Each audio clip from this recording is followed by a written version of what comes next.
So in Luke chapter 8, if you want to follow along, and all you may, we're going to consider the story of Jairus. And it had been a busy time. You don't know just how much time is between these different stories, but Jesus had decided he'd left the Jewish side of the Sea of Galilee. He decided to go to the other side of the lake. So he got everybody in the boat, everybody being his disciples, and they started off. But the wind came, and the sea got full of waves, and both the wind and the waves made it very difficult for the boat.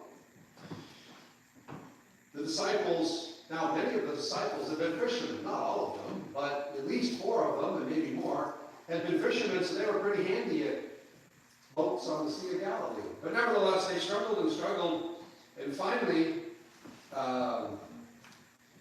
they realized they were in trouble, and so they went and woke Jesus up. Jesus, I guess, had had a busy day of sleeping through the storm. Woke Jesus up and said, "Don't you care, we're about to die?" And Jesus calmed the sea, and they were pretty impressed. And when they landed and they got to the other side, after the sea was calm, they ran into those difficult demon-possessed man. Matthew says there's more than one. Luke says there's one, but it doesn't really matter. They or him, whoever, were a sight for sore eyes. It said they lived in the tombs and cut themselves. And if anybody tried to bind them, they would snap the restraints effortlessly. And Jesus shows up, and you know what happened. He casts out the demon, and the demon asked to go into the pigs. And the pigs all ran down the hill into the sea, the lake, I guess we'll call it, the Galilee, and drowned. And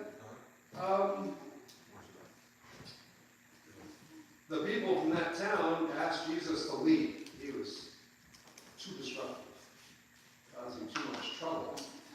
Now, the fellow who had been healed, or the men who had been healed, whichever version you read, they wanted to go with Jesus. And Jesus said, "No, go back to your home and tell all that God has done for you." Now, that brings us to our story. Jesus had just come back from the east side of the lake. I start in verse 40. You've heard the story probably. When Jesus returned, a crowd welcomed him, for they were all expecting him, it says. Jesus had become very popular. He healed a lot of people. He preached a lot of places that meant a lot of excitement. He'd been to the temple and cast out the people who were selling and causing a big commotion there. He was well known, and he'd been preaching in Galilee. And if you take it just as an overnight trip, Jesus left after work one day, crossed the lake, calmed the storm, cast out the demons from those men, and then came back the next day. So he hadn't been gone very long. That's probably why the people were all looking for him. They wondered where he'd gone. The people were all expecting him. Just then, a man named Jairus came. Now, he was a leader of the synagogue. He fell down at Jesus' feet and pleaded with him to come to his house. And Luke tells us that the reason that Jairus was in such a hurry to have Jesus come to his house is because his daughter, who was 12, was dying. Not only that, it was his only child. It tells us in verse 42, if you're following along. Jesus agreed to go and to help. But there was traffic. There was traffic. There was a lot of other people who were wanting to see Jesus. And then things went from bad to worse from Jairus' perspective, you might say, because there was a lady who'd been sick for years, came, and she thought to herself, if I can just touch Jesus' clothes, I'll be made well. And so she got through the crowd and touched his clothes and was made well. But Jesus stopped to find out what it was all about. That isn't really our story. But at the end of that story, in verse 48, Jesus says, "Daughter, your faith has saved you. Go in peace." Now, the night before, before, he'd asked the disciples, when they thought they were sure to die, where is your faith? You have a little contrast. Jesus tells this lady that her faith has saved her. But while he was still speaking with that lady, somebody came from the synagogue leader's house and said, your daughter has died. No need to trouble the master any longer, the teacher any longer. That seemed practical, I suppose. If the girl is dead, well then, it's over. But when Jesus heard that, he said, do not be afraid. Only believe, and she will live. So he got going, he went to the Jairus' house, but he didn't let anybody else go in except Peter, John, and James, and Jairus, and Mrs. Jairus, whatever her name happens to be, the girl's mom. Everybody was crying and mourning and wailing because the girl had died. But Jesus said, stop crying because she isn't dead, she's asleep. And they laughed because they knew she was dead. You can't pretend that she was just getting a good night's sleep to recover. Everybody knew she was dead. He took her, the girl, young lady, by the hand and said, child, get up. Now, you go back to the original language, actually in another, in either Matthew or Mark's version of telling the story, and they captured his Aramaic, which is a language they spoke, as some words that are hard to say, right? There you go. Thank you, Bob. Yep. And he took her by the hand. Now that talakaum means little lamb. It's an affectionate term for a child. Get up. It says her breath returned. She got up at once, and he gave orders that she be given something to eat. Her parents were astounded, but he instructed them all to tell no one what had happened.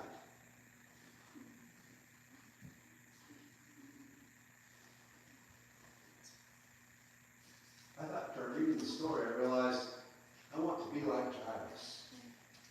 Not that I'll do any good at the synagogue, but I noted a few ways that I can see in Jairus' experience, my experience, and maybe yours too. First of all, Jairus had been considering Jesus from a religious perspective. It says he was a leader of the synagogue, so he'd been around the synagogue, and I'm certain that in the synagogue, just like churches nowadays, there's a lot of gossiping going on. And Jesus is the big topic of the gossip in those days. After all, there's huge crowds around town, right? You see a big crowd, people are going to talk about what's going on. Why is everybody all stirred up? Why is there a big crowd? I would picture it if you've ever tried to get down Railroad Street here on a Friday evening when they're having the music. That's what I imagine it like, right? The street is full of people, and you can't get through. That's what it says it was like here. The street's full of people, and Jesus couldn't get through. So, if it doesn't take, I don't think, a lot of imagination or a lot of speculation to consider that if Jairus is around the synagogue, everybody's talking about Jesus from a religious perspective. Who is he? What does it mean? What's he teaching? What's his ministry? What's his purpose? And I'm certain that Jairus has been considering, is Jesus who he says he is? Or not? Do I side with the chief priests in Jerusalem who say he's an imposter? Or, look all he's done. Is he really the Son of God? And has been considering it from a theological perspective. Is he correct religiously, theologically? Or should we believe in him or should we not? But today, his experience with Jesus becomes a lot more personal. Right? It's not just, is he really the Son of God or not? Or who is the Messiah and what's the Messiah's role and all those kind of religious questions that you might have. like we consider today. But today for Jairus, his relationship with Jesus becomes extremely personal. He's got a really personal problem. His only child, a daughter, is dying. Forget whether you believe this, that, or the other thing about what the religious people say. Jairus has decided he needs Jesus for himself right now. If you think about it. His relationship with Jesus goes from one of religious belief to one of personal need today. Now, it's a tough thing because there's a lot of religious leaders who don't believe in Jesus. So running to Jesus is going to make probably a career choice for Jairus, you would think. Because he's going to demonstrate to everybody that he believes in Jesus. That probably is going to change his world a little bit. But he doesn't stop to think of it because his daughter is ill. And as I said earlier here, to the kids, dads do all kinds of things for their daughters. Just give and give. And Jairus doesn't hesitate, I don't believe, but when he realizes his daughter's dying, he throws all of his consideration and theoretical ideas to the wind, and he goes and finds Jesus. Second thing I realize is that Jairus has made a choice. Because when he gets to Jesus, what does it say he does here? Maybe I'm actually bringing something in from one of the other stories. I don't think so. Let's see. No. See, verse 41. When he gets to Jesus and he finds Jesus, he falls at Jesus' feet. He's ready to submit. Right? If you bow before somebody or on your knees before somebody, you're recognizing their superiority, their authority, and you're illustrating that you're ready to submit in a physical fashion. Jairus, not only is his need or his interest in Jesus become very personal, he's also decided he's ready to submit to Jesus.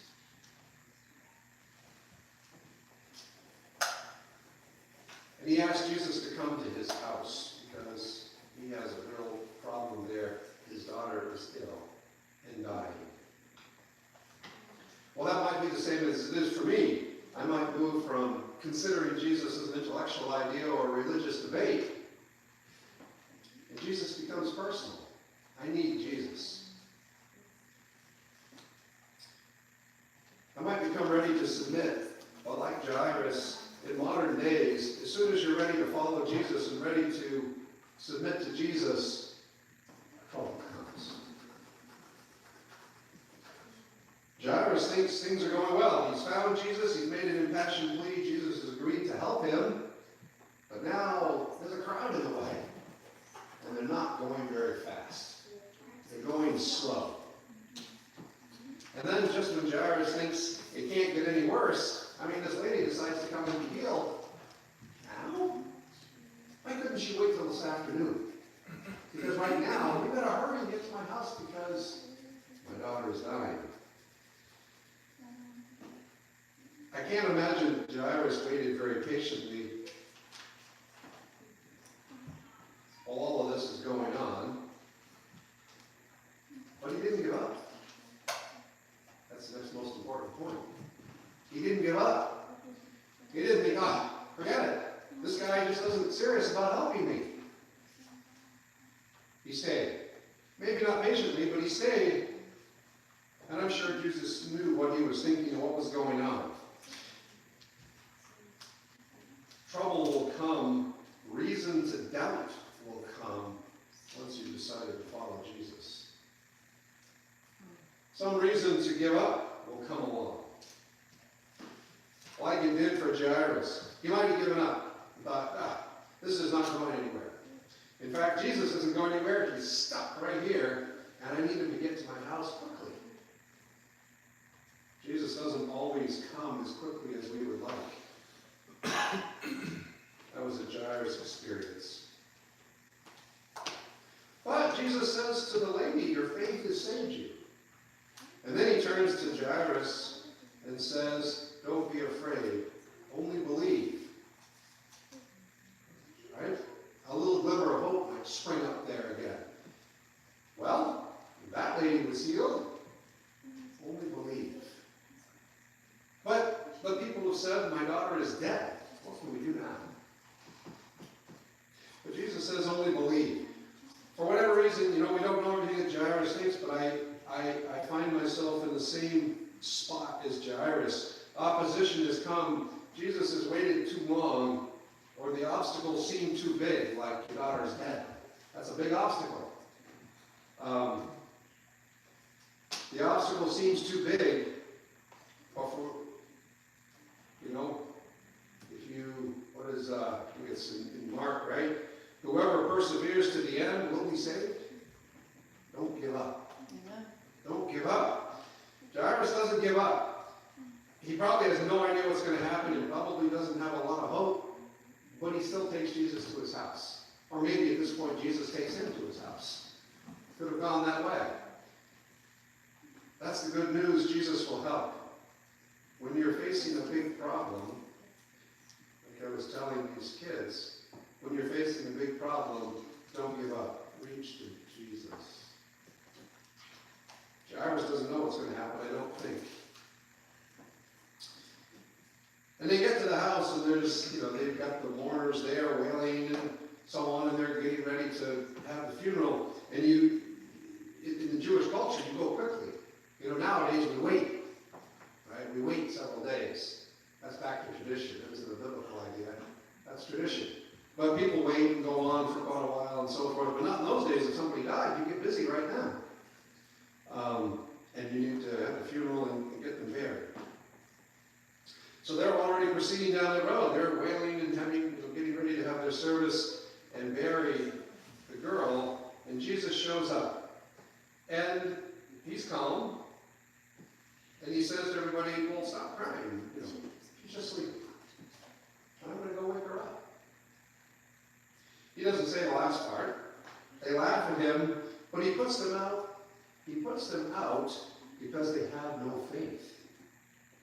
It's not that he's against them or doesn't care about them. They have no faith.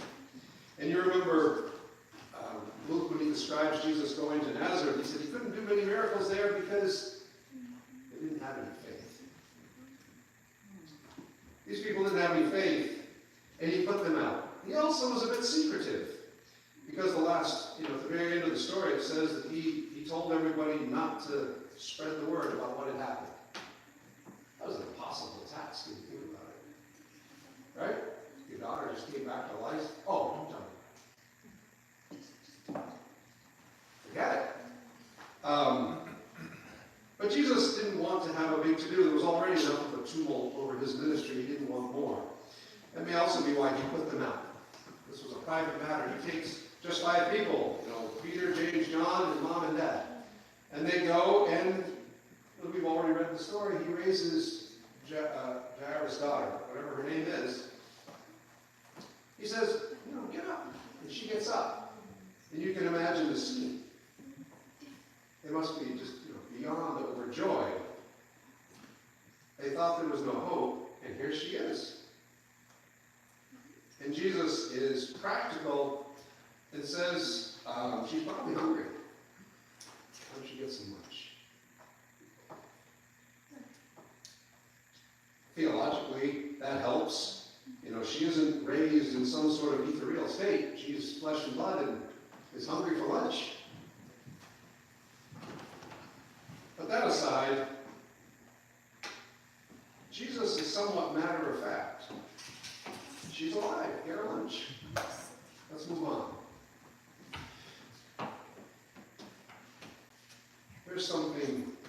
Here's kind of the point where I see myself and want to be. That's why I said I want to be like Jairus. Did you notice that this miracle was pretty much for Jairus and nobody else? Look what it says. Her parents were astounded. No kidding. But he instructed them to tell no one what had happened. He had no other purpose. other than to respond to Jairus personally needing him. Can you imagine that? Jesus came that way through the crowd and worked the miracle not to make a point to anybody else anywhere. Simply to meet Jairus because he now had a personal interest in Jesus. I think Jesus will do the same now as he did for Jairus back then. We have a personal need. We decide to personally get acquainted with Jesus, move from just talking about him, reading about him, studying about him, gossiping about him in church, and decide to start a personal relationship like Jairus did. He ran to Jesus, got down on his knees, and said, "Come to my house." When we do that, Jesus is ready to come. Amen. He's ready to come. And he came, when the day ended,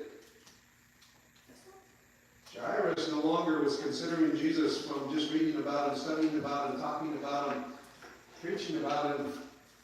For Jairus, Jesus was a personal friend. Somebody who went out of his way to meet his need. That's why I want to be like Jairus. And I hope that you will follow in Jairus' footsteps, follow the same steps. And at the end of the day, Jesus will be a personal friend, rather than somebody you talk about, study about, preach about, or gossip about. Our closing hymn, number 524. Your best friend. Your best friend.